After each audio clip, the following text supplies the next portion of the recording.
So here we have Moses, and today we are working on Moses's leash walking skills. So first off, I always like to start off with that lower leash walking and give them treats every couple feet that they stay on my left side in that nice loose leash form. So he goes out in front of me. I'm going to tell him, easy, and coax him back with a treat. Come on.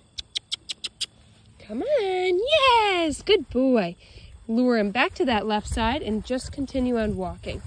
Good boy. Lots of treats throughout. Good boy. Let him take a moment to chew if he needs to. He's a little tangled up, so I'm going to untangle him. Give him a minute to observe the area and continue on walking and telling this way. Good boy. Yes, lots of positive mark words throughout all of this, and lots of treats as well, just to make sure he enjoys leash walking. Come this way. Good boy.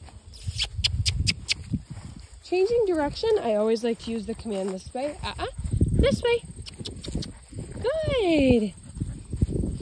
And giving him that reward.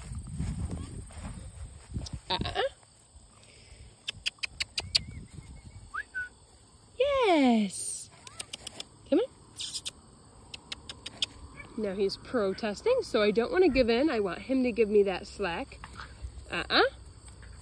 So he is, yes, good boy. And then give him that reward as we continue walking. He does have that training collar on, so it deters that bucking out of the collar that he's trying to do. I want him to kind of get that out because he doesn't need to be doing that, especially when I have his normal collar on. So this collar just means it doesn't slip out. So it's nice for going on walks, especially in the neighborhood where you don't want them to slip out and potentially run away. Come on. This way. Good boy. Good boy. Yes. Lots of positive marker words. And lots of treats, of course. Come on this way. Good boy. He is easy to refocus and easy to make amends almost, because he's, when he bucks on the collar, he's like, I don't want to go with you. And then once you get him excited, telling him this way, his tail starts wagging. He's like, of course I'll go with you. He's a super sweet boy. Good boy, Moses. So he goes to the wrong side. That's okay. That's what they're going to do, especially learning the leash walking. Yes. But it is important to use lots of positive marker words throughout all of this, and for him to think he is being a good boy, which he is. Of course, through all of these mistakes, of course they're going to make mistakes, so you want to accept that they're going to make mistakes and kind of just be able to move on with it. They're all leaves. Here. Good boy. Yes. Good boy. Here. Oh, what are you doing? Are you being silly now? Are you being silly? Here. So I'm going to get some more treats out, and I'll end on a couple sits and downs. Just to end on a positive note, I don't like to keep our training sessions too long just because I want him to associate training with positive behavior. So I'm going to step on that leash real quick, get some treats out. Moses, here. You don't need to whine. You have to stay here. Here. Can you sit?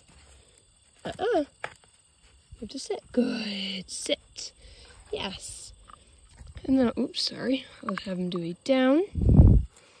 Maybe not. He might be a little distracted. That's okay. I want him to do one more sit. And I'll try another down, but I'm not quite sure he's going to do it. I'm sorry, you're getting tangled, Moses. Here. Can you do a down? Good boy. Yes. Good boy. I have lots of variety of treats in my hands. I'm just going to pick which ones I want to use. I'll have him do one more set, and then that's what we're going to end on, just because I want him to end on a positive note. I don't want him to think of training as negative, and I want to be able to not have to end on a negative note in case it kind of ruins that command for them. Here. Hey, come here. Can you do a sit? Here. I have treats for you.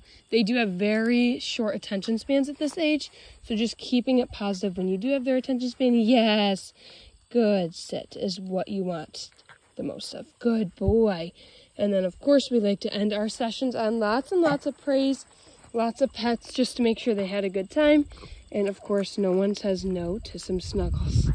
Good boy, Moses.